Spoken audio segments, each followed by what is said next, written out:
Welcome back to consecutive day 933 of a diary of a runpreneur.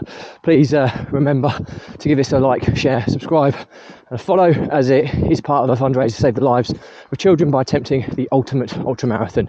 All the information is available in the link in the comments below. Thank you as always, and let's get started.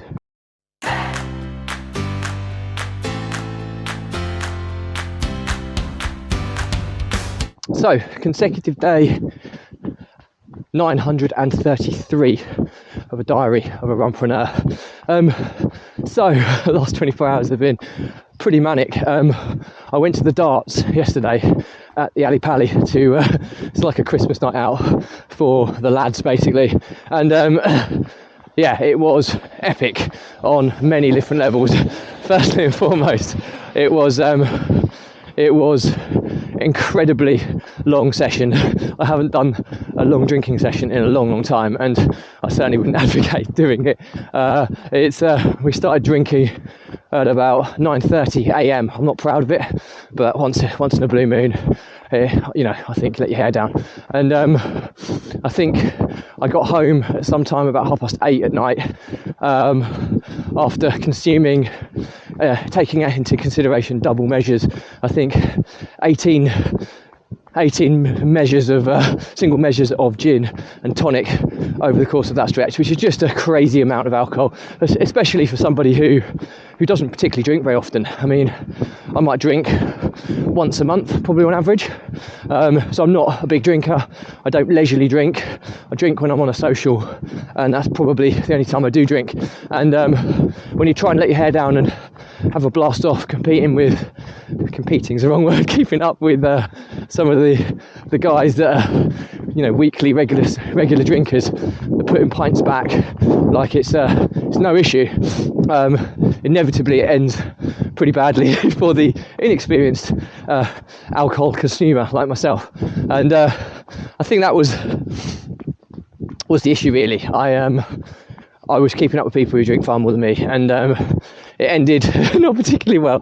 It was a great day though. It was a great fun day, but then hit a brick wall at about 5:30 when we were coming out of the darts. So we were in the darts for the best part of we got in there at 11:30, so it's a good 6 hours predominantly of being in the darts. Come out about 5:30, and by the time I come out and the cold weather outside hit me, it basically knocked me for six. And I was in that mode where you just want to sleep, you're really struggling, and somehow managed to get some food down me and get back to Cambridge, whereas some of the hardened drinkers I was with carried on in Cambridge. I got an Uber home, thankfully, and then to my disgust I was sick when I got home, which is something that I haven't done for so many years, but makes you think, oh my god, I don't want to be doing that again anytime soon, because it's pretty horrendous. But I suppose on the flip side, on the positive, today I've been very lethargic and tired, but I haven't been feeling ill.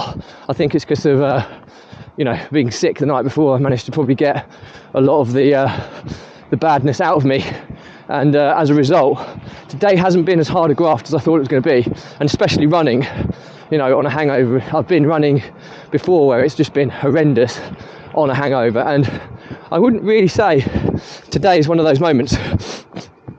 Like I say, I don't feel 100% by any stretch, but a little bit of tiredness isn't too bad for such a long session. So but lo and behold, it was a great day, and do you know what? I don't regret it. I think sometimes when you get that drunk, you feel a little bit embarrassed and a little bit ashamed of yourself, but you know what? Let your hair down for once in a while. It's not the worst. I didn't commit a crime, didn't do anything illegal or immoral or wrong. Had some great banter with some of the lads. I'll have to take it now for being branded a lightweight. But you know what?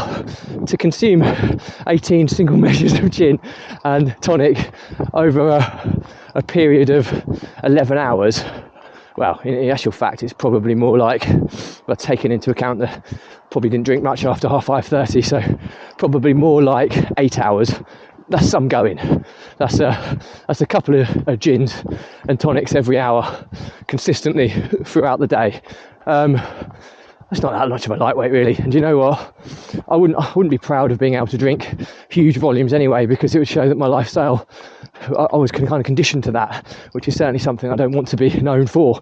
So more to the story is just be careful when you go out on all-day drinking sessions, especially if you don't do it very often.